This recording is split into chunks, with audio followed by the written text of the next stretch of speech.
Okay, here we are. We're joined by Staff Sergeant Renfro, right? Yep.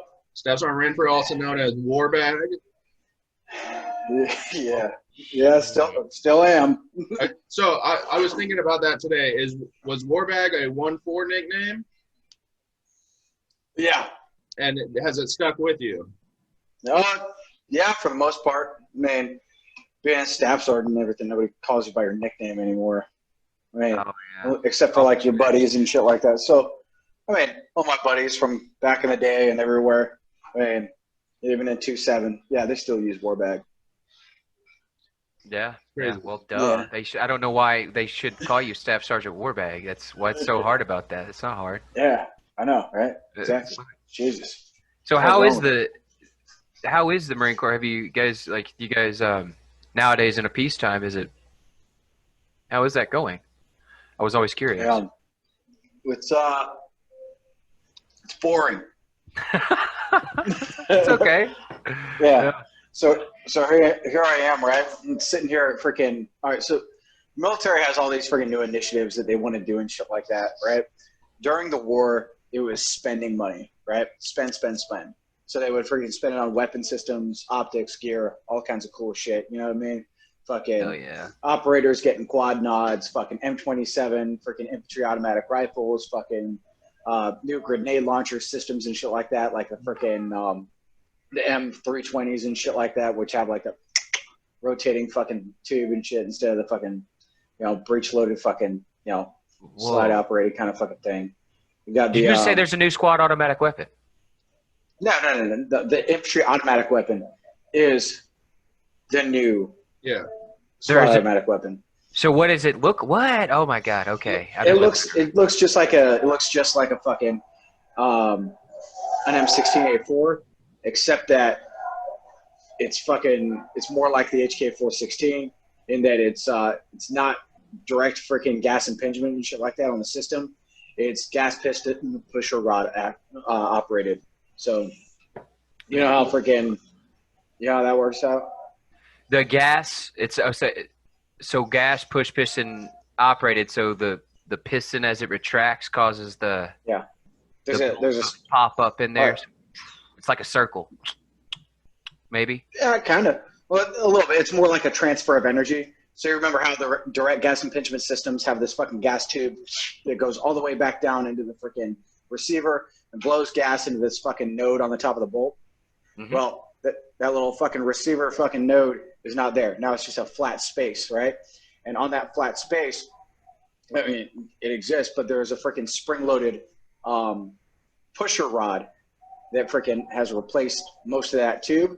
And up over by the freaking gas regulator where the front side post is and shit, there's now this piston. It's pretty much free-floating except for it has the pusher rod shoved up its ass, and it's sitting inside of a gas regulator well, right? So that freaking gas piston, it's like a little cylinder itself, right? Receives the freaking gas that comes out of the freaking comes out from the barrel and shit like that and through the gas regulator, pushes against the pusher rod fucking pushes against the freaking spring that holds it in and shit like that, but also pushes against the bolt, cycling the fucking bolt and shit like that, right? So all of this is like multiple pieces using freaking, kinetic energy to move it. Yeah. Yeah. Wait, there you go. Kinetic energy. That's not potential energy because like. No, potential energy is the powder, the chemical powders inside of the freaking. Yeah. Yeah. Inside of okay. Physics is coming up. I've been heavy into biology. But physics is coming up, but okay. But a higher potential of kinetic energy means more force, obviously. So okay, I'm getting sidetracked. Yeah. But so it's got plenty of force to it and shit like that. But what it does is, one, it keeps the weapon cooler because it's not blowing fucking heated gas back into the freaking receiver. Two, it keeps the weapon cleaner because it's not blowing heated fucking gas with little fucking carbon bits back into the fucking receiver, right? And friggin', it actually kind of cycles just a little bit slower. You know what I mean? Just a little bit slower. Right, because it's not going to generate as much energy. Right. Plus, it's contending with fucking more pieces. You know what I mean? Yeah. Got more weight that it's moving. Well, isn't the gas that it's exploding into that cylinder, isn't that kinetic energy? Would that be considered a different kind of energy? Yeah, it is. Yeah, it is. Yeah, it just has. Yeah. It's just more. It's just cleaner. It's more like explosive energy. You know what I mean? Oh, okay, yeah. Because so it still uses the bullet blast to cycle everything, but it just doesn't use the gas from the explosion. It uses the physical. Okay, that actually makes a little bit of sense. It's still using the gas, except the gas never enters the receiver. It escapes, like the excessive gases escape outside through the fucking handguards. Damn, you should do physics, brother. Are you a physicist? No, not a bad idea. Just machine gun. I know, not a bad idea though. A lot of physics go into that shit. Isn't the IAR open bolt? No, it's not. So when they first advertised it and shit like that to the military, they had this fucking cool ass like coyote tan version and shit with a Marine Corps fucking emblem fucking engraved into it and stuff like that. This was HK's idea with the freaking HK-416s, and it was on Future Weapons. I don't know if you remember that show back in the 2000s with the bald dude and shit. It's like, oh yeah, these future weapons, they're so fucking awesome. You know? Right? So they were all about the Marine Corps in the future. That's kind of another deciding factor. Other than the commercial was the big one. Start watching Future Fighting Machines. It's like the Marine Corps. They blitz. They're basically pros at blitzing. So then I was like, oh yeah, there's no way I'm not going to the Marine Corps now. Well, even in Future Weapons and stuff like that, they had a variant of the HK-416 in there that was basically the infantry automatic rifle that they were sending up to the Marine Corps for testing, right? So the Marine Corps friggin' took this and they loved it. I don't know if they loved the open bolt version though, because what they had was the first round would be a closed bolt operation, and every subsequent round, while it's on full auto, would be in an open bolt operation to freaking help expedite cooling. But because the Marine Corps decided that they didn't need to cool the weapon as much because they weren't intending to use as fucking many rounds, they would only want to go fully automatic within 50 meters of the objective, and therefore only need 2 rounds worth of fucking fully automatic or some shit. So you don't have to fucking cool your weapon. You're not firing like fucking 5 mags at once and about to turn your barrel into a lightsaber. So they decided to go... to get rid of that feature. They didn't want it tan, and they didn't want the cool emblem on it because they wanted to save fucking money. It's always about money. My initial thought was, how are you going to get a fucking automatic weapon? It's just a fucking waste of ammo if you don't have a belt. I mean, if you don't have a couple hundred rounds, anything automatic, to me, it would be a fucking waste. Well, that's the thing, too. The Marine Corps was thinking about using beta mags and shit like that, right? The problem was, with the model that they accepted, had a flared magazine well, which wouldn't accept any of the fucking current beta mags. So HK had to make their own little fucking beta mags and shit like that that could be received in it. But also they decided not to go with that either. They went with fucking polymer mags, like the Magpul fucking 3rd gen fucking with the window freaking polymer mags now, because they're lighter and they don't fucking get rusty and shit or what the fuck ever. But cause and effect, you got easier to clean, easier this shit, but when you need to lay down some rounds, it probably sounds like... This is all about contracts and shit. I don't know if you're tracking the military-industrial complex or any of that shit, but it's a fucking real thing. And whenever the fucking college heads and shit and fucking idiotic fucking college kids with their fucking nerdy little asses and stuff like that looking like fucking... They just left the motherfucking... what do you call those little dens of Dungeons and Dragons and shit like that, the game fucking chambers and shit, right? Fucking theoretical. It's all theoretical. Yeah, no shit. I've been dealing with this shit forever. The thing is, fuck that. These fucking nerdy ass fucking hippie college kids talk about the military industrial complex like they actually know what the fuck it is. And they have no idea. They don't fucking know. And they don't know how it works. They think it's all just a part of a fucking big machine and shit like that. It's run by the government, blah, blah. No, man. It's run by fucking the dudes at the top of the organization. People are the government, you fucks. The guy that gave us the insight into this was no other than Smedley Darlington Butler. Receiver of, the awardee of 2 Medals of Honor and the Marine Corps Brevet Medal. Brevet promotion to fucking to first lieutenant. All right, so what happened? He wrote a book called War is a Racket. It was more of a paper, not so much a book, like a pamphlet, really, or an article. It's called War is a Racket, where he kind of explains this shit. And he goes off on this big old wild fucking pissed off rant about how fucking the military and war is just a fucking money machine and stuff like that by fucking, greedy fucking generals and fucking CEOs and shit. And it's all built on the fucking back of the hardworking American and the fucking young and idealistic fucking people that join the military and go off to fight and die. While politicians and shit like that get fucking rich through lobbying and shit like that. Very likely. Have you ever read Johnny Get Your Gun? I did not read that, but I'm putting it on the list. So it's basically, have you heard the song One by Metallica?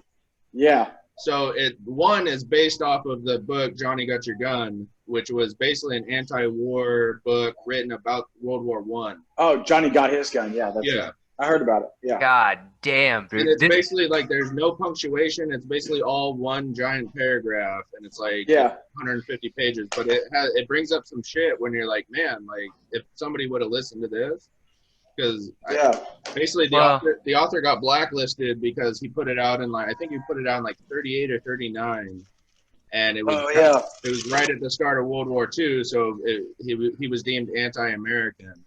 Even though he's an American. Anti-American American, yeah. I mean, that was a thing back then, yeah. I mean, it's pre-McCarthyism, but, fucking still. In 1939, you had, the fucking, the Olympic game. It wasn't in 39. I think it was in 38 or 39. But it was 39. You had fucking Hitler doing the fucking Olympic Games and shit like that in motherfucking Berlin and shit, Yeah. And they were on giving his big fucking speech. Yeah, and then that was right before he fucking went and decided to fucking cross that line, and fucking basically fucking take the Rhineland, Yeah. This is why we fucking call him war bags, people. Do you just see that lesson? You see what just happened? This is why he's fucking war bag right here. What, history and shit? The weapon history, the fact that you just I've been wondering about this fucking. I actually heard about the new squad automatic weapon, whatever the fuck you want to call it. Yeah. And I was like, it sounds like a total piece of shit. But I was thinking, maybe that's just what happens every time something changes. No. I'd prefer the M60. Every time you get something new. Yeah. You're right. So it's not a piece of shit. It's a good fucking weapon. It doesn't work too good with blanks because it requires more energy to cycle. Yep. So you have to have a different BFA. To go into the receiver, Right. To fuck up so your you weapon. Basically need to have a completely closed end. You know what I mean? How the BFA on the M4 has a slightly larger port than the BFA for the M16, right? That's why there's a difference in color. M4s are yellow, M16s are red. And they you need to use the you need to use the M16 one, or you need to completely plug it. Right? So either fucking occlude it with mud or fucking something like that that's probably just going to blow out anyway, or freaking weld it shut because all of the excessive gas is going to blow out fucking by the gas piston anyway, but it still needs to have enough gas going through the regulator to cycle. Flakes don't work good with M27s, bottom line. But anyway, so the M27s were supposed to replace the M249 squad automatic weapon in the fire team. Then, we're digressing back to the original topic, by the way. All right, then they decided, you know what? We're going to make a new fucking 12-man squad, and everybody in the squad except for the squad leader is going to have an M27. So we're going to buy more. Do they do well in single fire? They do. I'm going to tell you right now, the Colt fucking ARs and shit that we have, or how the Car 15 was kind of like the fucking thing. All right, so the Colt made or FN made or fucking every other armament fucking that's created, our M16s and M4s, was going off of a 7 minute of angle fucking,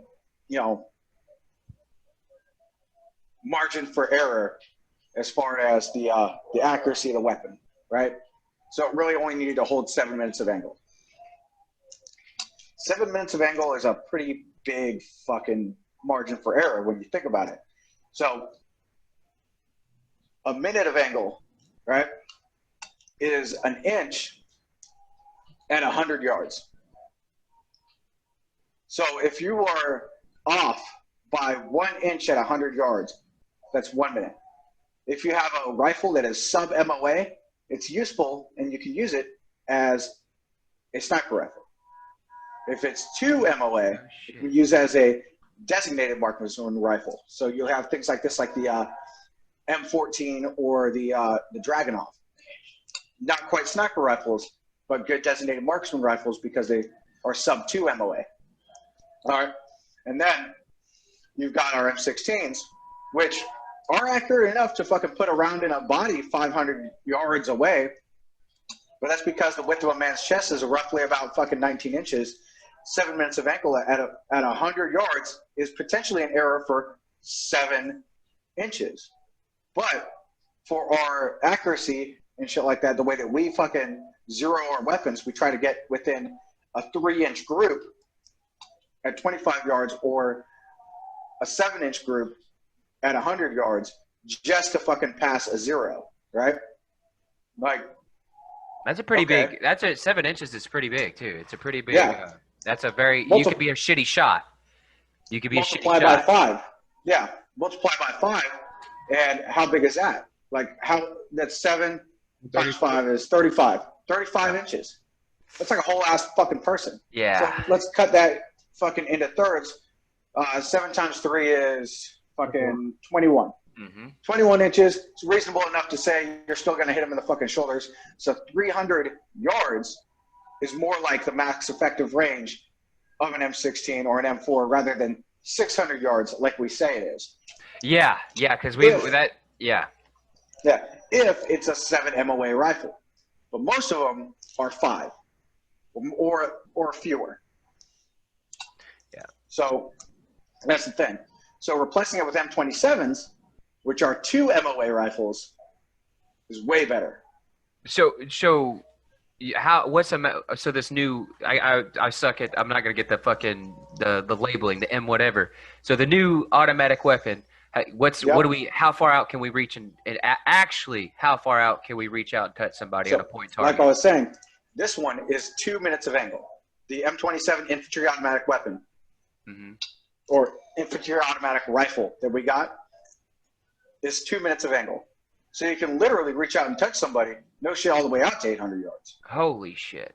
And you're limited by the fucking impact that 5.56 can put on somebody. So it'll hit them, but ain't gonna hurt them that bad, you know? It's a fancy 22. It'll kill them and shit, just like a fucking 249 would at 800 or 1,000 or even 1,200. And with our freaking optics, so we use this SDO squad day optic, which was originally designed to go on the M249 squad automatic weapon, right? Or light machine gun with this belt fed and everything like that. Originally designed to go on that and had 2 sets of fucking stadia lines for different barrel lengths. But that thing could reach out with its bullet drop compensator and freaking compensate for bullet drop up to 1,200 yards. So now you've effectively made the area fire of this weapon effective up to 1,200 yards. I'll be right back. Continue. And so would you use it to hose? I mean, so now we got the long range taken care of. I can only think of using this weapon for its fully automatic purpose. The only time you would probably use it is maybe at a close quarter. You're going into a room. There's not very many targets or something like that. You have one room to go into. I don't know. You just basically hose it down a room real quick, or oh shit. I mean, you could. Oh shit! Almost lost my spitter. We're good. There's only like 1 spit in there, so it didn't come out. All right. Anyway, you could theoretically. You wouldn't, because doctrinally speaking, I mean, that's the wrong thing to do. I mean, not even just doctrinally speaking, but you know, in the spirit of fucking, you know, not knowing fucking your killing target. people unnecessarily, and knowing your target what lies beyond. You never want to just roll into a room and spray hooray. Yeah, yeah. But That'd be like I only... said, yeah, within close engagements, within 50 meters or within hand grenade throwing range and shit, you have the increased need to provide suppression onto a fucking target as you're moving in, right? Because you don't want them fucking lobbing grenades out or popping their heads out and getting fucking shots within 50, because shots within 50 can be reflexive and and need not be very accurate to do damage, right? Once you get within that 50 yards, you can pretty much point shoot like you would with a BB gun. Man, dude. So with the M27, you just fucking start beating up the windows and shit like that within that 50 yards so that you can get your fucking crunchies up there to the door to clear the room. And a little bit of talking guns. Guns. Yeah. Yeah. But not within 50 yards. You can't use you can't use your support by fire within 50 yards. You can't use them really within 100 because of minimum safe lines.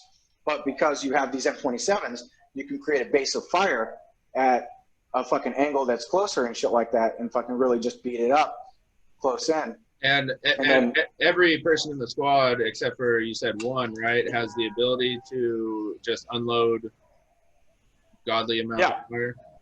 Yeah. Yeah. They would not, because it's still a magazine fed weapon.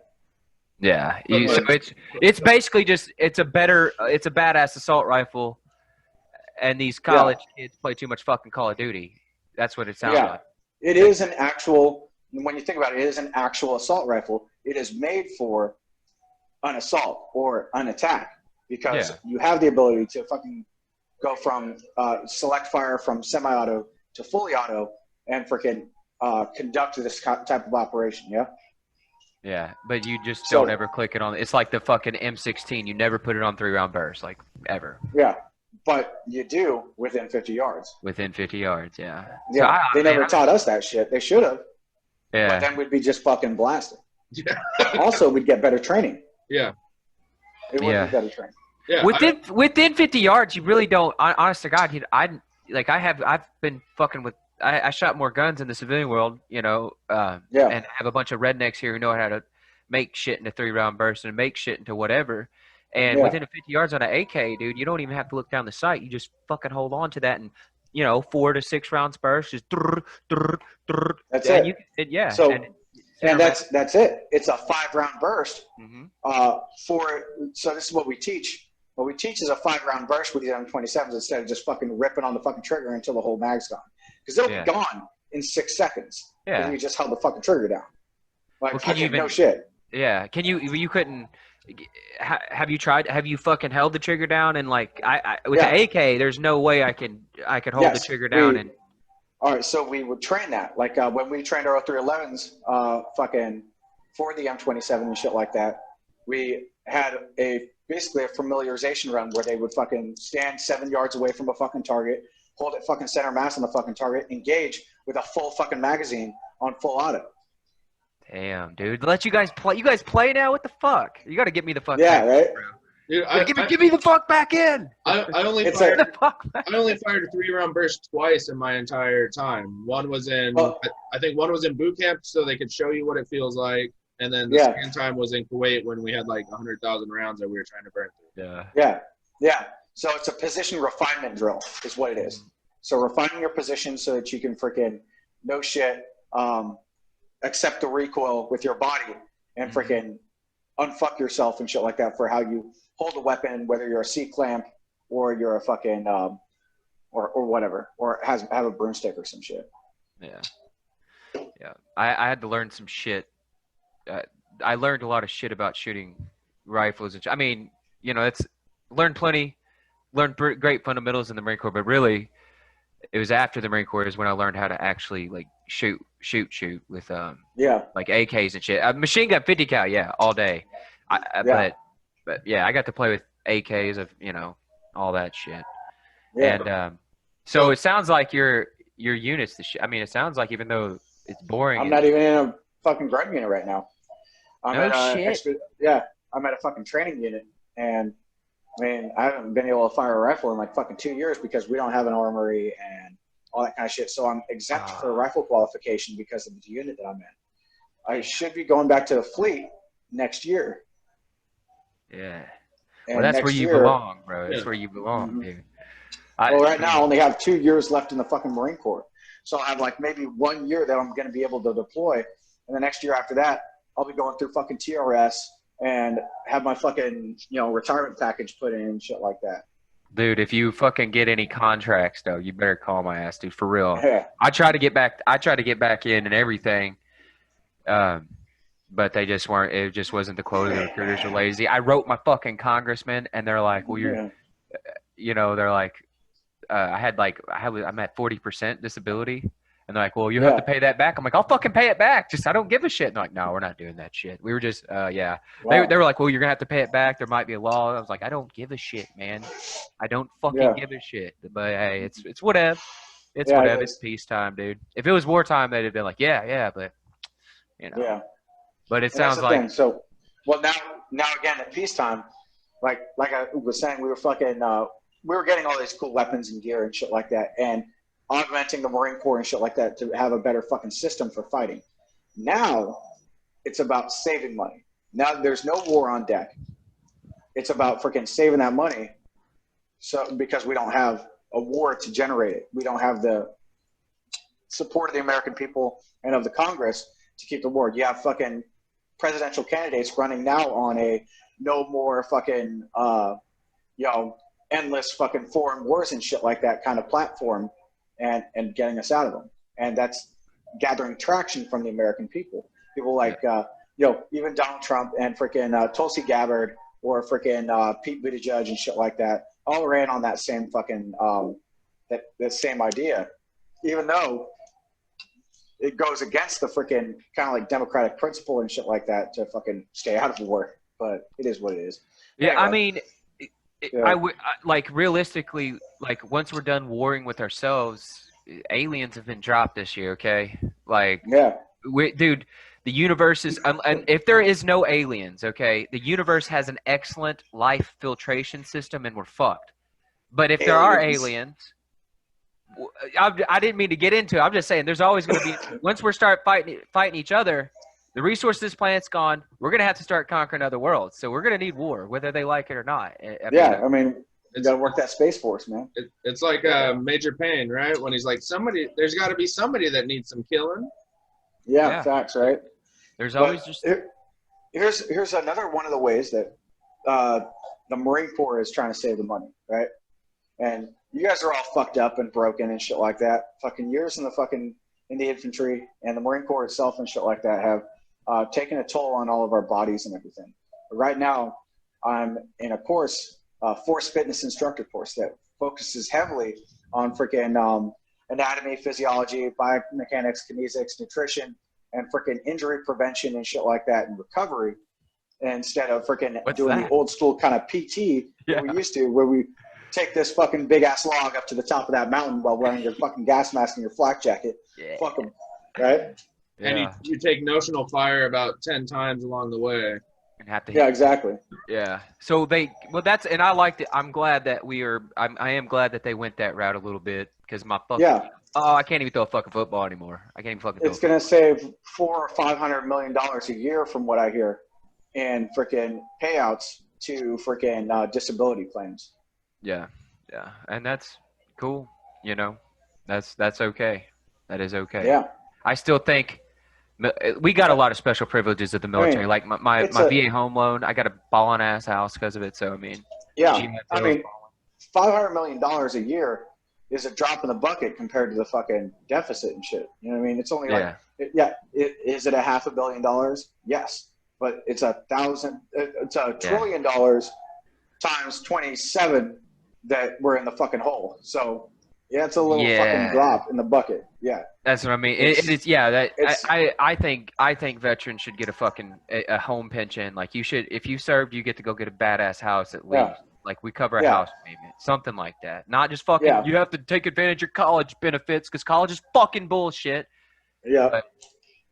But anyway, I mean, it's fucking what, like 0.00 0.02 fucking percent of what fucking what we're spending annually anyway. Yeah, in the U.S. government, but you know. And the thing about the veterans, we get like, my goal is to put more in the system than I took out, and like, so I worked a couple. You know, I've put a lot of fucking money into the system with taxes over the last 10 years. So, you know, like I was making at AT&T, I was making like $5,000 commission checks they were taking 40% of, and that's each month. And that was for a couple years straight. So like, and then you're talking a veteran getting 100% disability. That's like 3 G's a month. Like, get out of here, dude. You can, dude. Know? And they're trying to, veterans are trying, they want to serve their country. We want to make our country better, but you know, but that shit, we'll get in office. Some people get in office and we need to stop calling it disability. Yeah. You know, well, there's guys like Dan Crenshaw. You know what I mean? Freaking, he's a congressman for 7th district of the state of Texas and shit. Fucking, I think Dallas. Mm-hmm. But he's a pretty good fucking guy. You know, Navy SEAL, the guy with the eye patch. You know what I mean? Fuck yeah. And, you know, he does his best to kind of like fucking clear the air and speak the truth and shit like that on his social media platforms about what's going on in Congress. And, you know, there's a lot of frustration, especially with COVID, because the majority of Congress ain't at fucking work. They're at home. Yeah. And they ain't doing shit. Like, why the fuck are we paying these people? They're all rich. The most of them have their own businesses and shit anyway. Like, yeah. And me and Andrew were saying, like, why the fuck would you even want to be a president? Like, that's the point of why they made terms. Because when George Washington first took office, he didn't want to do that shit.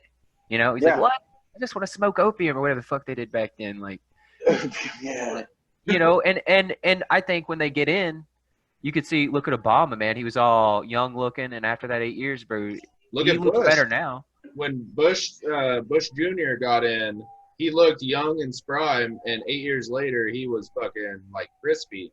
Like, he looked like you could, like, if you punched him, he'd turn to dust. And look at me after almost 10 years. It's like, you don't age that quick, dude. You don't age that quick. So it's the stress of the job. I know. But it's the stress of the job and what have you. But yeah, bro. So actually, that was this is why I'm so glad you just showed everybody why the fuck your name is Warbags. And so what we usually ask everybody is, so now we're going to backtrack a jillion years, however many years, and why'd you join? Yeah, did you want to fight the dragon in your dress? Did you want to climb that? You got to slay the dragon? No, man. And actually, it's a little bit fucking depressing.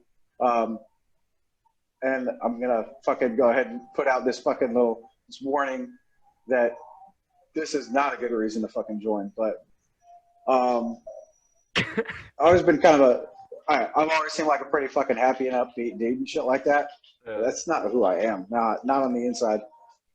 You know, a very fucking sad, angry, and depressed individual, and I always have been.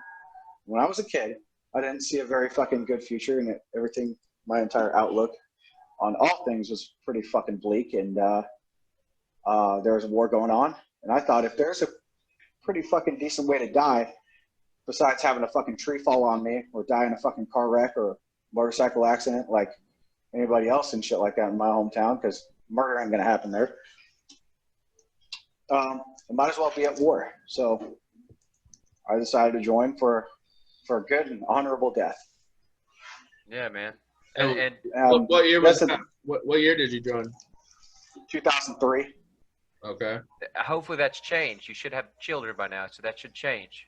Oh man, that's why that's part of the reason I keep fucking staying in. Eventually they're going to be able to kill me, but you know, as long as I keep doing my job good enough, I guess it makes it a lot harder for them. They've tried, as you could tell. Yeah. He's got the scars to prove it. They fucking tried, dude. I mean, they certainly have tried. But, so you have kids yet, bro? How many kids you got? 4 kids. You never got hazed by Renfro's kids? I got not yet. No. I was too busy in driving school. They fucking kept sending me to goddamn driving every fucking vehicle. My first field day, My first field day in the Marine Corps, I get a knock on my door, and I open it, and I think it was your son? It was my daughter. Yeah, it was your daughter, and she goes, I'd be like, and it's just her standing there, and I'm like, who are you? And she goes, field day your room, you fucking boot. And I was like, oh shit. And then Renfro pops around, and I was like, okay, yeah. And he goes, well, respond. And I was like, yes, child. Yeah. Well, dude, I did not encourage her using profanity. She just followed the example. Well, it is a funny thing that you actually say that. Is like, I get all these people in there, and there's a lot in common that I have with a lot of people. And being a happy-go-lucky kid and dead on the inside, I wasn't trying to commit suicide. Yeah. But a commercial, that's how sad of a child I was, is a fucking commercial got me in the Marine Corps. And that's, yeah. But it's often that the happiest people are trying to push away the darkness. So you do these good deeds to try to push away the darkness. Yeah. You know? I mean, I figured, all right, so the Marine Corps fucking does a pretty good job of training you to not die and not let any of the fucking dudes to the left or your right of you fucking die. And definitely fucking pushes the selfishness out of you, no matter how much you want to fucking end it and shit like that, or, you know, be shuffled loose of the mortal coil and, you know, go home in a bag as a hero, flag draped on the fucking coffin and fucking, you know, 21 gun salute and shit. You've got fucking dudes to your left and the right and shit like that need your eyes, that need your rifle, that need you to move, fucking shoot and communicate with them and shit like that in order to fucking, you know, win the battle. And, you know, winning battles is what we fucking do for a living. Right. So you joined in 03. It was post invasion? Yeah. So I freaking I fucking went, you know, to fucking the recruiter in 2002 on my birthday, on my 18th birthday, and went to MEPS, got disqualified. I had a hernia, so I had to go get that fucking repaired. Money out of my fucking pocket and shit, you know what I mean? And then I went back in February of 03, fucking got rescreened, accepted, finished high school, and went to boot camp in September. Damn, dude. Damn. So, and then Andrew. Oh, so you go boot camp and then SOI, and at this time, I would say most of your SOI instructors had been basically peacetime, right? Or did you have like Afghanistan guys, Afghani bits? We had some dudes that had a fucking, you know, they dropped in Afghanistan or something like that, or they'd been on a fast team and fucking done some little shit here and there. My when I got to the fleet, my seniors, they'd all been to Iraq one time, and my platoon sergeant, he had fucking seen combat a couple of times in like fucking Somalia and shit. And so you hit 1-4. Were you 1-4 is your first unit? Yeah. So who did you hit with? Who was your generation? Was it? It was Baldino and Benali, Shaw, Rocho, Brandau, fucking De Laurentiis, McGlashan. Fucking. I don't think so. Yeah, actually, yeah, him and Cheese Ricotta. Mm-hmm. And then Falcon. Fucking. Yeah, man. Or Falcon, as the white people say. Oh no, Falcon was my boot. Oh my God, you were super grateful. Yeah. So you hit the fleet. How long before your first deployment? About 3 months. And was that Najaf? Yeah. Holy shit, yeah, because you're about to retire. So if I would have stayed in, I'd be hitting my 10-year mark in 2017 would have been my 10-year mark. So yeah, dear God. Yeah. Holy shit. Yeah, I was actually supposed to EAS in 2007. Dude, you're making fun of me for not aging. What the fuck? Oh, it's just good lighting. No, fucking, when I was supposed to EAS in 2007, but I extended for that third deployment, and I didn't realize until I fucking already signed that paper and couple of paychecks went by that they gave me a $3,000 fucking bonus for it. I'm like, hell yeah, cool. Same bonus I got. Yeah. So and then fucking I went down in Iraq and I'm running out of time. So they're like, hey, you gonna re-enlist because I picked up corporal on that fucking deployment. And they're like, you gotta re-enlist or get out. And I'm like, yeah, I'll fucking re-enlist. And then I found out that I got fucking $41,500 fucking tax-free in my fucking bank account. Yeah. Once I fucking checked it, I'm like, holy fuck. I come home, check my bank account. I got 55 grand in there from all the money I've saved from fucking deployment. Did really stupid shit with it. Like, you know, got married and bought a car. You didn't do everybody. Shot. Oh, I did a lot of that too. I mean, I did that with my first fucking, when I came home from my first deployment, I was a Lance Corporal. I was a PFC for the first, I don't know, 5-6 months of that deployment. And, you know, picked up Lance Corporal and shit like that. I get back, check my bank account because, you know, it's not like you have fucking ATMs all over Iraq or fucking Kuwait and shit like that. I just knew I had some money in there. So I, you know, buy a fucking Gatorade from the PX or a fucking one of them green bean coffees or some bullshit like that. Right. And never fucking care about how much money was in your account. And I got home and there's like fucking $12,000 in there. I'm like, holy fuck. I'm going to the body shop. Dude, they shafted you. You guys were getting shafted back in that. This is before computers were invented, I guess. But yeah, well, shit. My first deployment, I had 60 G's in my bank account. Yeah, you guys got shafted hard. So okay, your first deployment. So this was around the.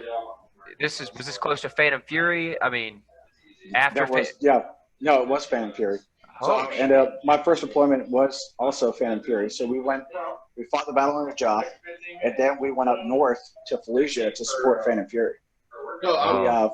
We parked our asses up in Upper Red and fucking did IED patrols all up fucking Route Mobile and Route Michigan, and did a couple of patrols in the fucking city of Fallujah with tanks and shit.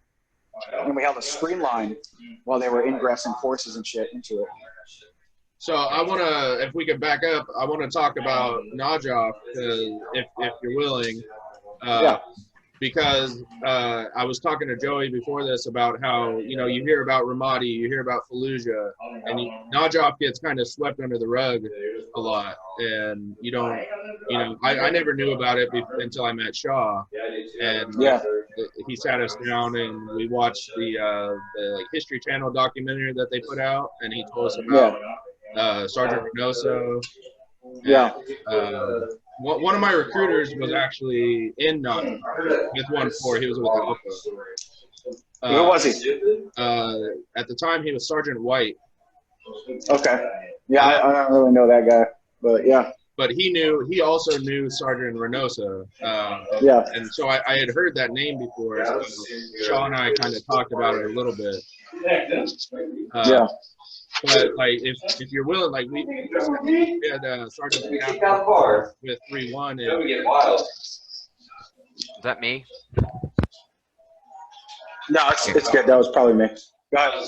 So he kind of took us through staging all the way to basically completion.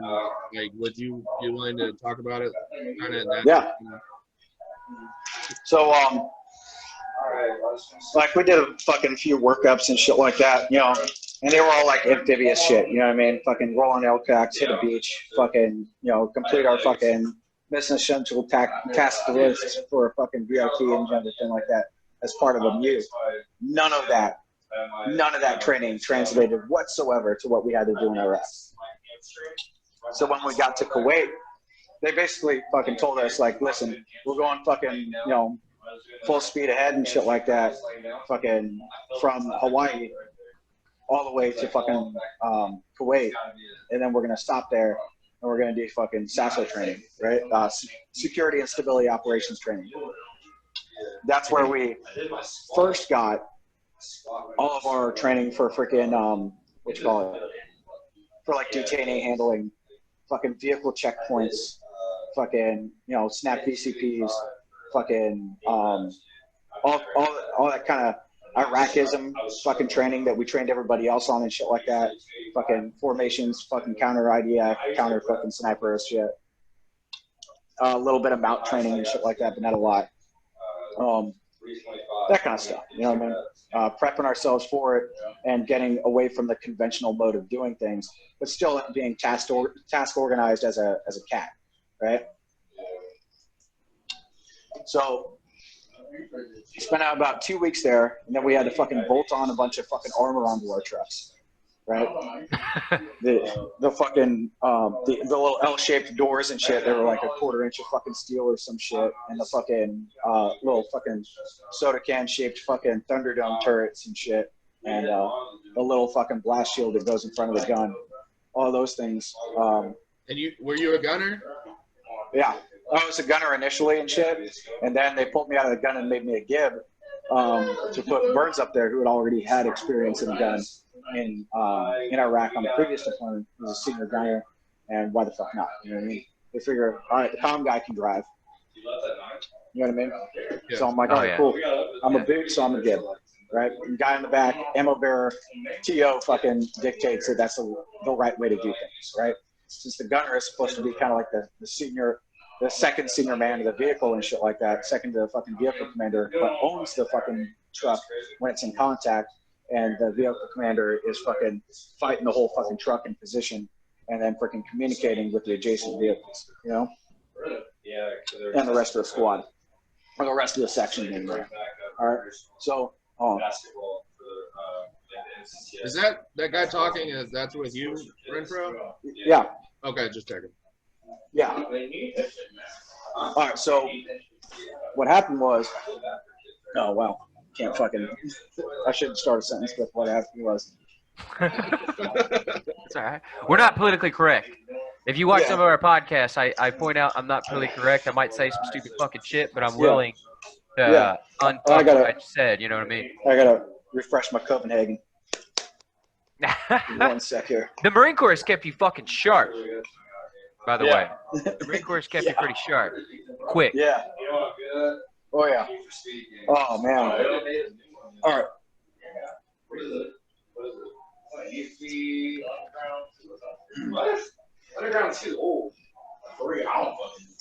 My dip grabbing dexterity is suffering. It's the bottom of the can. It's really hard to get that little bit, especially when you got little nuggets and stuff that build themselves in there. Yeah, hell fucking. Hell yeah. You're making me want to fucking dip again, bro. Yeah, I quit that shit a long time ago. I'm like, I got this tea bag. Oh, the Zen? Yeah, it's hibiscus. Hibiscus. It's actually not a bad thing to do. It's just a bunch of plants, and it does still provide. They say, and there's this entire tobacco cessation fucking campaign. They don't want tobacco products in fucking classrooms and government buildings and shit. So I got this shit, Zen. It is shameless plug, not my company though. Free advertising for Zen. It's okay. Joe Rogan gives them free advertising too. Hell yeah, Joe Rogan. Yeah, but it's just a fucking straight up nicotine pouch. So it's like a nicotine and salt powder inside of a pouch. And it's about 6 milligrams, I think, of fucking nicotine. Just enough to get you a good buzz, for sure. Yeah. Yeah. Dude, the whole fucking nicotine shit can honestly fuck. I get it. Cigarettes, I mean, is it what the fuck they put in the cigarettes, the glue and shit and all that other bullshit? Is it really the nicotine? I know nicotine isn't good for cholesterol. It's not good for other things, but in a moderate, what if you work out and don't have fucking cholesterol problems? You know, like we need to really get some real ass fucking science going. Well, the nicotine itself is an addictive substance. It is the addictive substance in all of this stuff, right? Same thing as anything else that's addictive and shit like that. It fucks with your reward centers and your fucking dopamine release. But what it does chemically to your body is it hardens your blood vessels and shit like that, and destroys the elasticity of your fucking of your vessels and shit. And that's, it is what it is. But if you work at a high op tempo and shit like that, you shouldn't really worry about it that much because you have plenty of lubrication going through that fucking shit. And then, and it doesn't say how drastic it affects you. It doesn't. It No. just says it does do this, but how drastic is it? Because I mean, over a lifetime. It's over a lifetime. Yeah. But you can see differences in the appearance of fucking smokers and shit like that when they hit about their 30s or so. You know what I mean? You have like fucking, you have the crow's feet, your mouth lines, or you know, worry lines on your forehead and shit like that. They stick a little harder because it fucking hardens the capillaries and doesn't allow them to really smooth things out or fucking let healing happen toward the fucking surface, you know, in the distal areas of your body, right? Could that be smoking of any kind, though? Yeah, it's any type of nicotine use. Nicotine. You don't think there's any affiliation? Smoking weed, I mean, you're going to get that shit too, to a point, but all of that stuff happens with a lack of blood flow because now you're putting fucking smoke into your lungs and it's damaging the alveoli. You're reducing the amount of fucking usable oxygen in your body, killing your VO2 max essentially, you know? That's why doctors recommend eating it or taking it in pill form, because then you're not getting the tar and the other substances that are attached, the plant matter and shit like that. Or even vaporizing it with that amount of 1,000-degree temperatures. But anything going into your lungs is not good for you. That's you know. Yeah, that's for sure. All right, so Naja. digress. Back to Naja. All right, so after our 2 weeks of fucking, you know, SASO training and shit like that, and fucking strapping armor onto our fucking trucks, we roll up north. We make our first liaison over at Fob Duke with the MUCO and the MUXO and shit like that, and kind of get the idea of what we're going to do. And we dropped off. What MU were you on? Was that the 11th? Yeah. Okay. So we drop off fucking like Alpha Company or some shit over in fucking Duania, along with Cap Bravo and shit like that. And we fucking move up north to Fob Duke with PSD. And, well, we went up there ourselves first. Ooh. And then, you know, we came back down again and brought all those dudes back up there again. Then finally got to fucking sleep. Go back down to Duanera, grab all these dudes on like a fucking massive 72 vehicle fucking convoy. And that was like an all night fucking trek going from Duanera up to Najaf. And it doesn't look like a very far distance on the map. But man, when you're fucking rolling less than fucking 50 miles an hour with fucking 72 Vicks and shit like that, and you have to fucking stop every time you hear a pop shot, it fucking sucks. So we get up there and we start doing our right seat, left seat rides with the Army fucking units over in Fob Hotel on the outskirts of Najaf over on, let's see if I can zoom in. All right, you see where you got the Holy Shrine over there, right? Yeah, here. So if you go what appears to be fucking north on that map, keep going north of the cemetery down MSR Miami. So that's that big yellow one right there. Okay. That's MSR Miami. Where everything ends, you see that white patch? Like here? Yeah, zoom in over there. Zoom way in. Yeah. That's home right there. So in this area? Yep. All right. So go over to those little tents over there on the left. Yep. I'm pointing at it like and you go. can see. Yep. And right about center mass of that. See that little fucking truck there? Mm-hmm. That's where we were pretty much parked. All right. The two fucking tents directly to the right of your cursor were like fucking our platoon tents for the enlisted and the fucking peons and shit, all the lance corporals and below. The next one just south of those is fucking, those are like NCOs and our freaking platoon commander's tent. Those trucks that are there, those are probably our fucking trucks. I don't know. Can't be sure, but damn sure they look like them. Dude, there's like a 20-year difference in 10 to 20-year difference or something like that when they do these maps. Yeah. So, I mean, that's pretty much where we fucking lived. Here, go ahead and fucking zoom out a little bit and come off to the right. This is Google Maps, correct? Yeah. And that's Fob Hotel. That's probably it. Damn. So this area is Fob Hotel? This is, the whole thing is Fob Hotel. Over there, just go to north where the fucking next little dot thing is. That wasn't a shop. That wasn't there. This is all the fucking entry control point. That shit got built while we were there. It didn't exist. All of those walls, all that concertina wire and everything surrounding it wasn't fucking there. All we had was dirt berms and steel wire. We didn't have the big fucking concrete barriers and shit on the ECP. The good old wild west days, dude, where you're naked. Oh yeah. All that shit was fucking built while we were there. Go ahead, fucking go to the south. So that area right there with all those buildings, that was pretty much like the COC and the little PX and shit like that. The Chow Hall in this image is not built yet, it appears. So this image looks like it was taken before the army arrived. And yeah. Nothing for the really built up yet. For the luxurious army, their luxuries. Yeah, and all their little fucking shower trailers and shit like that. And their hot meals. Yeah, zoom out quite a bit to where you can see about 10 miles away. Right there. All right, so going up and then out into the desert. Follow that other ASR on the left side. This one? Yeah, that one. Follow that. That is, I think, ASR California. Keep on rolling, and then come off to the west some more. Yeah, right around that fucking dry creek bed. Right around there.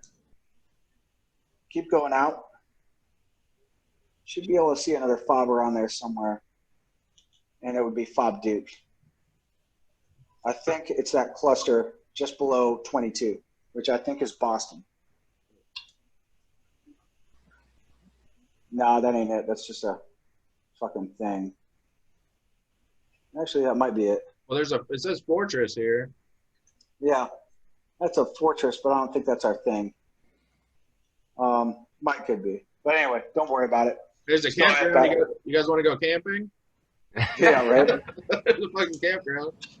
Yeah. So you can go ahead and zoom back into the city, and I'll fucking show you some cool shit. The fucking campground. What the fuck, dude? There's only salt water to drink. So we were fucking rolling down fucking Miami, right?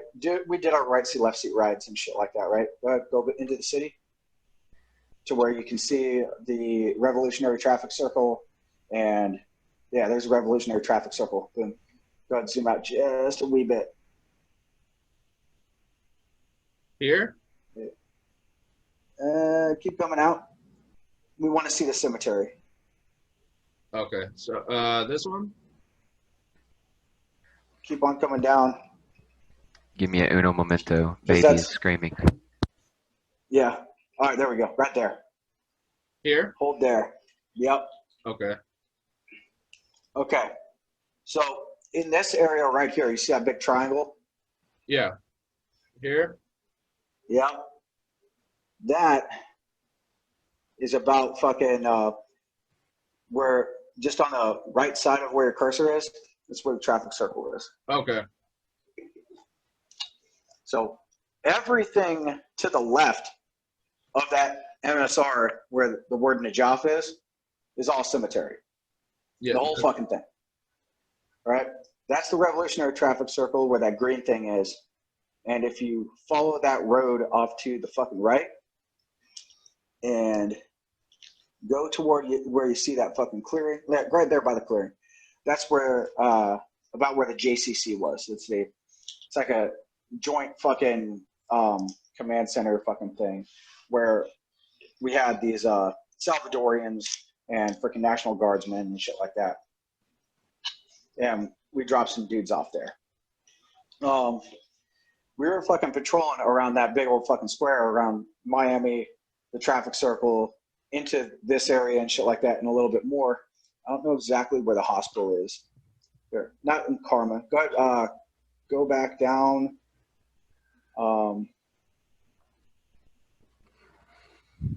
somewhere around here. Here we go. Hey, right here? The Al-Zahara? Yeah. One of those hospitals, I'm not sure which one exactly it is, but was a women's hospital, a maternity hospital. And I'm pretty sure it's actually the Al-Amir private hospital. I think it's that one. From what I remember, there's a bunch of fucking annex buildings over to the west side of that one, and fucking we're fighting a big battle in that fucking trash heap, right? We finished our right seat, left seat rides and went on our first solo patrol and ended up getting in a big fucking firefight, like right over there. It was super cool, but it was kind of shitty. Nah, might not be that one. It was big and white. Well, I like the other damn, hospital. you got that. My guess is it probably had to be rebuilt from the start. No, we didn't fucking shoot it down. We didn't fucking destroy it or nothing. Damn. So was that your first firefight? Yeah, it lasted about a good 90 minutes or so, and it was so what happened was we fucking we stopped during our right seat, left seat rides. We freaking went to investigate this vehicle that had a bunch of Iraqi Civil Defense Corps guys next to it. They're like one of the first iterations of the Iraqi trying to build a fucking military or policing force and shit like that to gather control of their nation and shit, what the fuck ever, so we could leave after the invasion. Right? So it's this propped up sort of fucking thing.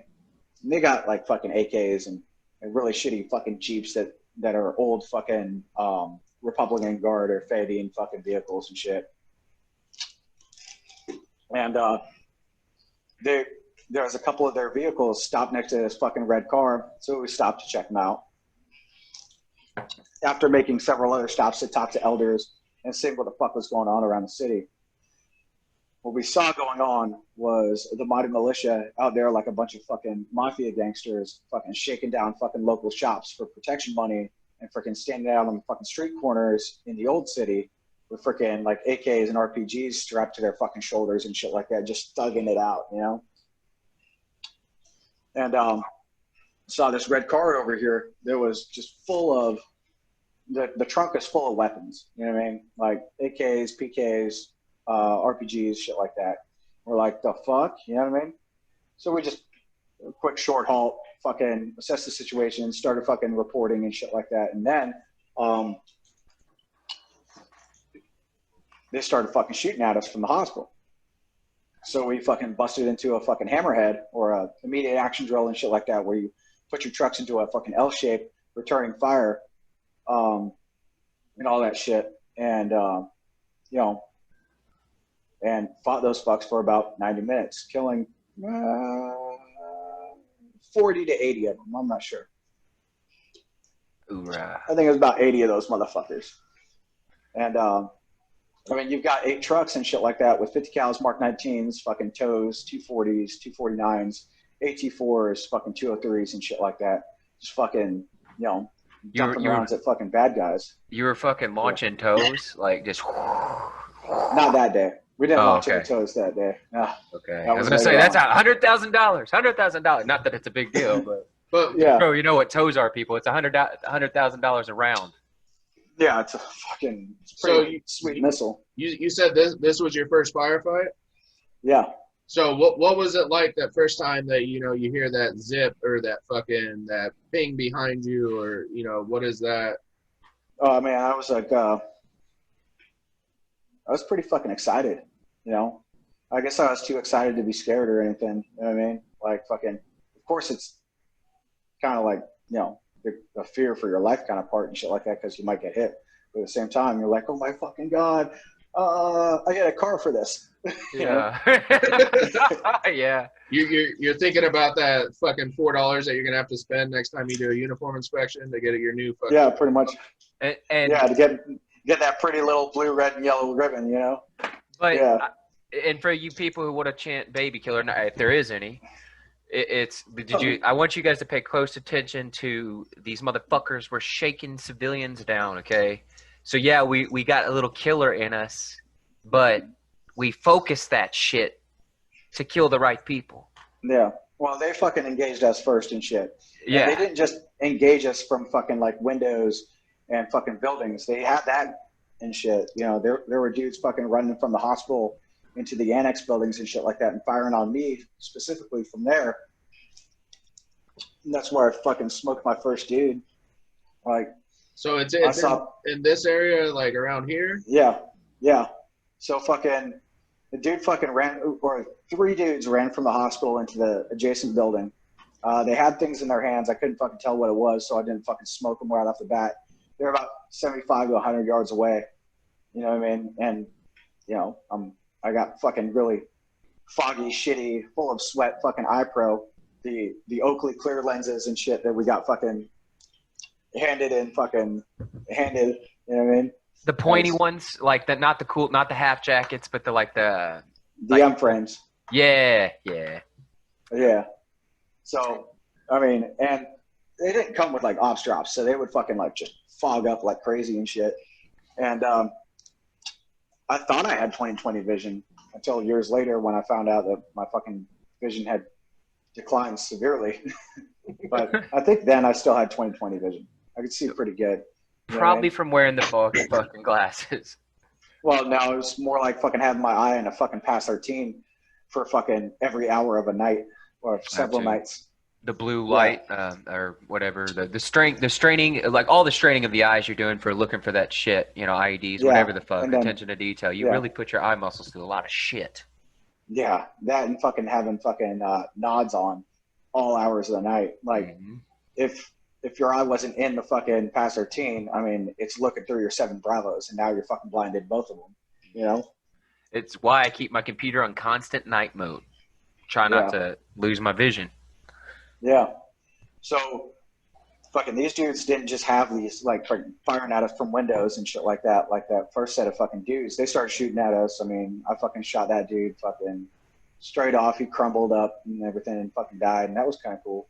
But, like, freaking, they had already had prepared positions and shit like that with fucking mortars already fucking, you know, base plates fucking sunk pretty much, and fucking, they had fucking cached fucking RPGs and shit like that in positions, and then fucking machine guns all set up and everything in little fucking areas with defilade. So they didn't sound half bad their job. Yeah. Mark 19 got put to use. Muqtada al-Sadr's fucking Mahdi militia was, it's just a small bit of his larger Mahdi army coming down from fucking Baghdad. So if nobody knows who Muqtada al-Sadr is, he's a sheikh or a fucking a prominent figure in Shia Islam and shit like that. And he was actually recently kind of like the front runner for like president and shit like that. I don't know how that election went, but I imagine he's still a pretty important fucking guy in Shia Islam. And he kind of just was a fucking fat piece of shit.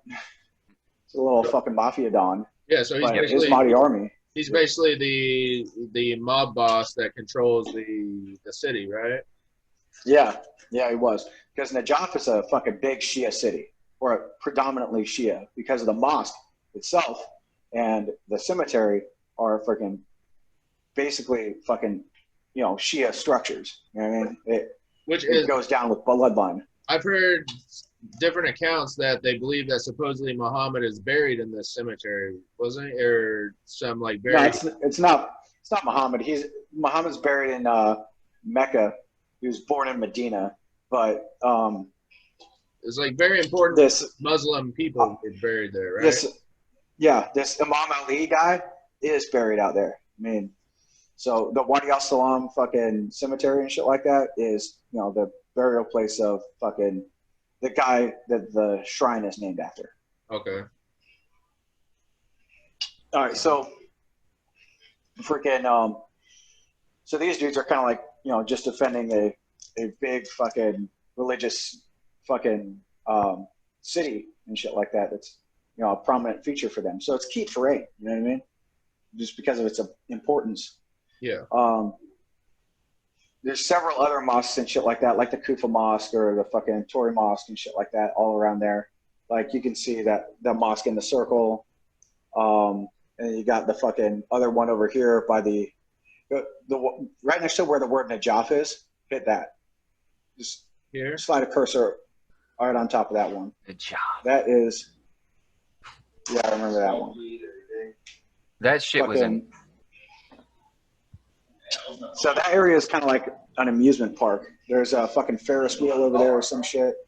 Like, yeah, there's a shopping mall. There's some schools. I do like their art. I do like their architecture, though. Yeah, they're great art. Yeah, They have fucking beautiful architecture. yeah. We don't hate. So, we just not to confuse either. We don't hate Muslim religion. It's just these fucking dicks. Okay. So yes, I just want to throw that back out there. Is it like this? Yeah. Yeah. All right. So they were actually doing fucking calls to prayer from that fucking minaret right there, like fucking throughout the battle, and fucking basically calling out our positions and being like, kill the Americans kind of shit. Death to America. Yeah. Yeah. So looking at that thing and not being able to get a shot off in the asshole inside kind of like frustrating, you know? But that's our fucking rules. We don't violate sacred fucking rules. I mean, you know, yeah. So would you have it any other way? yeah. Yeah. So these dudes fucking we went toe to toe with them for about an hour and a half and fucking killed a shitload of dudes. And the only casualty that we took was Johnson, and he got a fucking little scratch on his fucking forearm from some frag from the RPG. He was standing on top of the truck directing fires with his tracer mag for the Mark 19.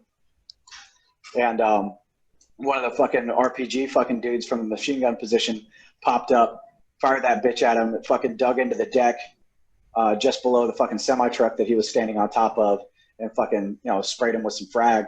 But, you know, I mean, he just shook his hand off like he got a bee sting and went right back to firing. Yeah. So the bad motherfucker. Was this the kind of It's like opening, the pot on the kettle black. Was this like the opening skirmish of the bigger battle?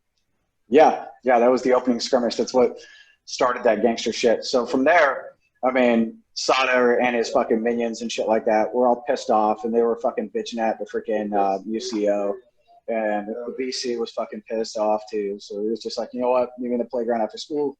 You want to fucking have it out? We'll have it out in the goddamn cemetery. So we set out fucking into patrols every fucking night up until then, and then stage ourselves up with fucking LAR and fucking tanks and everything right outside the Revolutionary Traffic Circle, just to the southwest of where the screen is. Go ahead, come down. Right there, the traffic circle. Here? Yeah. Go ahead and fucking click on that, see what it looks like. It looks fucking cool. Dude, if anybody's watching this and doesn't have an adrenaline rush right now, you're fucking wrong, dude. You got me all fucking just fired up, dude. That's crazy, dude. You got fucking. Yeah, keep on fucking looking at. Is there more pictures? There's got to be more pictures. Oh yeah, that's fucking cool. All I see is fucking places that fucking you would be taking fire from would be. Yeah. It seems like a fucking nightmare. Yeah. Like, that's a fucking nightmare. Like having to invade somebody else's turf. That's a fucking nightmare. Zoom out of your screen some, because I'm only seeing like partial fucking bits of your screen. Like I can only see like top center. Can you see all that? Most of it, but not all of it. You should be able to see her. Go ahead, back out to the map again. That is a motherfucking nightmare. You want me to zoom in on it and see? Yeah. Here, stop there. Come on down. That's. Woof. Yeah, that's it. See that big circle right there? Mm-hmm. No, not that one. That one.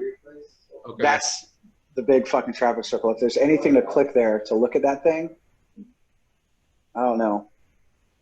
No, just. I don't know if you can get street view of that. Yeah, probably not. Try going to that shopping thing. To here? Yeah, see if you can. No, that's not it. That's the fucking other mosque. There's got to be something there that you can click on to see what this fucking circle looks like, because it's all blue and white and fucking cool looking with a bunch of steps and shit like that. It's real neat. Anyway, so we're all staged up right over there. Go ahead and zoom out a little bit and freaking take a look at just to the southwest of the circle. Well, yeah, right here. See where they got the freaking this cultural complex? There's a fucking police station there that was taking serious fucking like rounds and shit. Like they were fucking mortaring this area all fucking morning because we were staged up in that fucking traffic circle. And how long after the fight near the hospital was this? This is 3 days later. It's on the 5th, I think. Okay, so it's starting to ramp up a little bit now. Like you're. Yeah. They're dropping mortars. They've been dropping mortars on the fucking police station, murdering the police in the middle of the night and shit like that. Fucking doing raids on their houses and shit. And freaking, we were out there fucking parked, ready to fucking get in the fight. And then they started moving into the cemetery, so we established a screen line on the cemetery along Route Miami and started fucking pouring Bravo Company into it and fighting them. So all the way from the circle down to that other mosque that you clicked on earlier, we were pretty much fucking staged up. All of our vehicles and our fucking AAVs and fucking tanks and shit like that. Because, with a big-ass screen line. That and north. Okay. That's a big-ass screen line there. Yeah, that's a lot of great. Yeah. So from there all the way to fucking pretty much where that diagonal road ends, that road we call Diagonal Road. All right? Yeah. Keep on going fucking west. See these fucking buildings and shit? Go back out a little bit, come down. Come down some. Yeah. So right here where the fucking city starts to come out a little bit. Yeah. Where it says Al-Mishrak. Where the Amid Yassin at the very top of your fucking pane there. Oh, here? Yeah. Right around there and shit like that. We had buildings that had to be fucking cleared and everything. And this is probably the second day. The helicopter got fucking downed on like the first fucking day and shit. So we lost our fucking our helo team and shit like that with Cobra and Huey. So that team was fucking basically put out of commission by a fucking RPG. And then we had fucking Charlie Company clearing those fucking buildings over there in the old city and shit. And we would run fucking rabbit runs down and back on fucking Diagonal Road and a lot of these other roads like this one, just like a little eatery. One of these fucking rabbit runs, which are driving really fucking fast to draw fire so that you get shot at while shooting at them. Running the rabbit. Shooting at us. Yeah. They were shooting at us from the fucking buildings on the south there. Yeah. With sniper fire and machine guns and shit like that. And they had essentially put a halt to fucking Bravo Company crossing that road until we started doing that. And then, we had to fucking launch tows from the traffic circle all the way fucking across into those buildings and shit. How many clicks is that? 2, 3? About three. Three clicks. Damn, that's pushing the mass effective range of the saber or the tow system. So you're launching tows from here over here? Yeah. They told us 2,775, or was it 25? I mixed it up with the 240. It's 3,725 for a tow. 3,725. Hell yeah. Shit, Joe. That's my lowest. 52, Joey. Hey, bro, numbers, dog, numbers. You get me out there, okay? Tell me I'm terrible, okay? It's not going to happen. It's not going to happen. Like, so they fucking, Barker fucking puts a tow on the wire all the way fucking down to a building over there just to fucking save Charlie Company. They had a platoon in a building that was fighting their way up the fucking stairs. And there's bad guys all the way up in the fucking top decks and shit like that, fucking dropping grenades down the fucking stairs and shit like that on them. And they had fucking bad dudes fucking spilling up toward the bottom, and they had to get to the top before they could fight their way back down. This was Gunny Voigt's platoon, 3rd platoon. And fucking he took some frag from a grenade into his ankle while he was pushing his fucking last squad up the fucking stairs and shit like that, and ended up fucking hobbling his way up and shit. they fought the room clear, and he fucking duct taped his ankle and shit like that, and kept on fucking fighting. This is badass. Damn, dude. The good old days. Duct tape fixes fucking everything. No, was this the this was before the fancy bunker busting missile, that the bunker busting missile takes away the oxygen. This is no. This is just a fucking TOE-2 Alpha direct attack fucking test. So it just went right through the fucking target, probably. It went into the fucking top deck of the building, blew those motherfuckers the fuck out, and then Charlie Company was able to fight their way back up to the top and then clear their way back down out of that. It shows that I've never fired a fucking TOE in a building, unfortunately, full of people. Yeah, it was badass. That wasn't the first TOE that wasn't even the first TOE that we fired.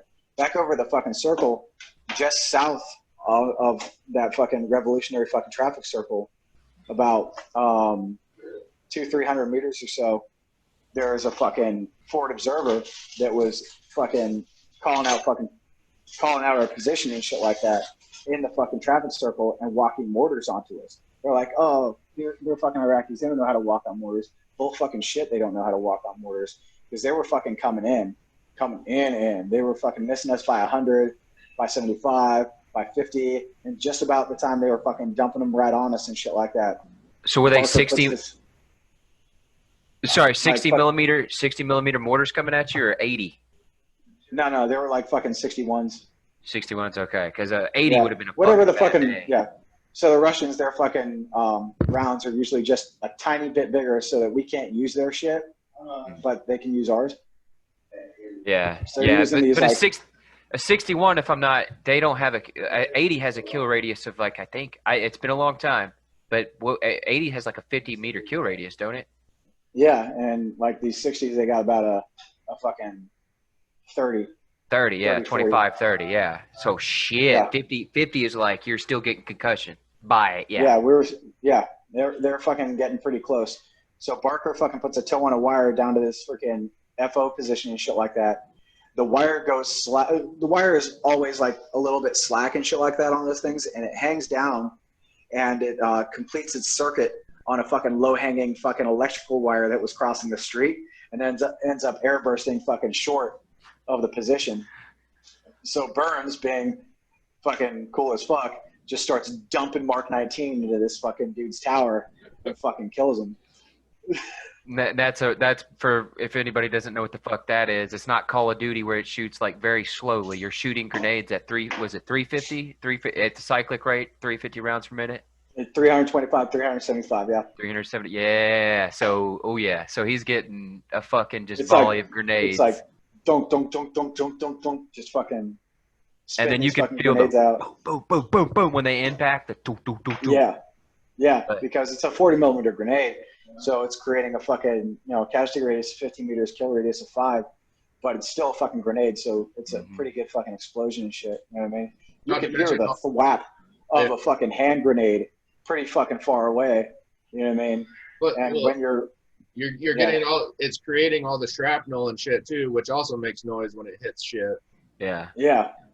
So it's pretty fucking badass. You know what I mean? But that was just like the fucking first day. I mean, I don't know. I shouldn't say lucky, because some people thought it was probably scary. I signed up in the fucking Marine Corps to do that shit. To be that. To be you. I wanted to be you. Yeah. Well, it wasn't until like that night or that evening where shit started to get bad. That first evening is when we lost Sergeant Rocha. They called his name over the comms. After that, we had to fucking start finding a way to fucking code that shit, because it really fucked with everybody, knowing that we had lost one of ours already. Yeah. And he was out there. He was 81's platoon, and they couldn't use their mortars. All the fucking fires would have been fucking denied anyway, because we weren't allowed to fucking fire mortars or artillery into the fucking cemetery. All of our fires had to be fucking directed clear of the mosque. Go ahead and zoom out and show where the mosque is. Just to the south. Yeah, bam. Where is it? No, over there to the left. See that big circle? Go, drag left. There we go. Where it says Amara. Yeah. Okay. You should see it pop up here pretty soon. Are you zoom in or out? Come on down. So stay right there at that freaking come down. Should show up. It should be that big block right there. You know, it's fucking funny. There too. it is. We're See still that showing Mom the Ali strength. Holy Shrine. Yeah. See that Mom Ali Holy Shrine? Mm-hmm. Show that. Oh, that looks dope. Oh, it is fucking super dope. That looks Big dope as shit. golden dome, big fucking golden minarets. This is the shrine, and we weren't allowed to fucking shoot one fucking bullet toward it. Well, what other fucking any country caliber. does that? Though that's what I'm saying. What other fucking country has the respect to go to fucking war with another country and literally try not to destroy their shit? You know what I mean? That's everybody wants to fucking knock America about how horrible we are, but you fucking take any other country that would be at war, they would just not give a shit. They didn't give a shit about you. You know, they don't give a shit about their own people. So they're shooting mortars at you. Yeah. And you're still having to show restraint. Losing homies. Exactly. Because we are gentlemen warriors. We are fucking gentlemen warriors. Yeah. So that big golden dome, I mean, you could see it from pretty much everywhere, you know? And that was kind of like one of our pieces of key terrain where it's just like, see that? Don't shoot in that direction. And then freaking, we weren't allowed to set foot in it or even within the freaking, within the walls of it or around that fucking street. And the militia were using that as a fucking field hospital and to fucking move their forces around.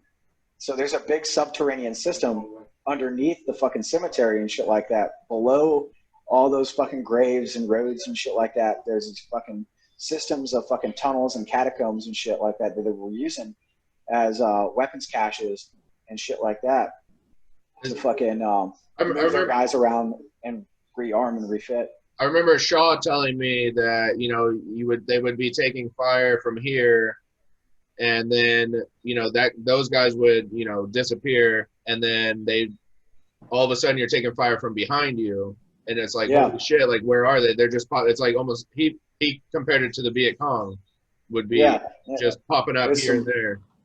There's some serious fucking like whack-a-mole shit, dude.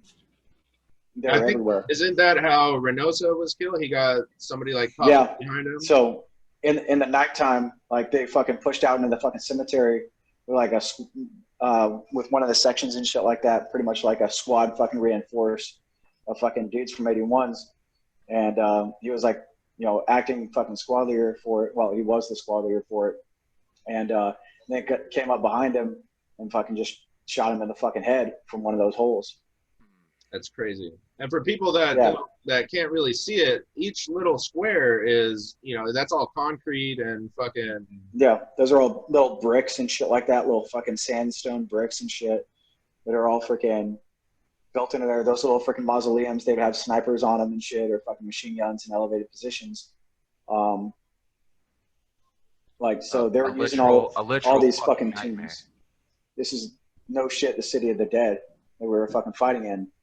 And, this is a Call of Duty map, dude. This is fucking like you would, if this was in a video game, people would say it's too hard. Yeah. And you guys did this shit in real life. Yeah, because they in the campaign games they just funnel you through a fucking path, okay? And it's man. They just don't. They need it. I wish they'd come out with a good simulator, bro. A real good simulator. Fucking.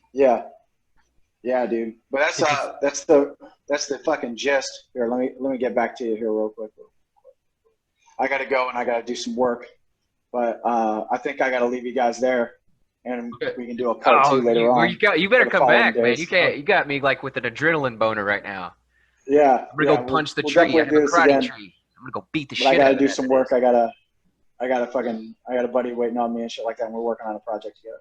Okay, no worries. Definitely, we'll always leave them one more, right? Yeah, you're right. Yeah, so to be battling the job to be continued, man. All right. Definitely. Well, it's good to talk to you. Good to see you. Glad you're doing well. You know, we're gonna stay in touch because we got projects going on. This is like we're trying to keep veterans from fucking offing themselves, and I know for me, I'll just speak for myself that this has seriously made me feel about a jillion times better. Boredom kicks in, and whatever the fucking case is, I feel a jillion times better. Man, I really appreciate you sharing with it took some balls to talk about, your childhood and saying that shit about your childhood, about how you feel dead on the inside. And that's the first fucking step, because I don't think it doesn't have to stay that way, bro. Because we are a lot alike, just we are. But I know, man. But your brothers need. It's just like the life's like why you stay in the fucking Marine Corps, which maybe for you because you got to do some badass shit. But after our first deployment, it's like I didn't stay because I wanted to be there. I stayed for my fucking brothers. So yeah, same fucking principle. That's a lot of the shit. Yeah. So all right, guys. All right, I gotta sign off. Yeah, I'll talk to you guys later. Thanks for having me on. I'll see you guys soon. All right, take it easy. All right, later, bros. Out. Yeah. That's. Oh my fuck! We had to pause it for a second because I have a serious fucking adrenaline boner. Like, oh my god.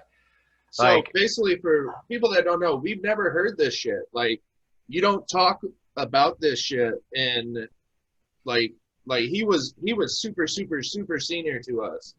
Yeah. And he was, I think we called him like grandpa and shit. Like he was our grandparent in the Marine Corps. Yeah. And we never heard this shit. We didn't rate to get this information.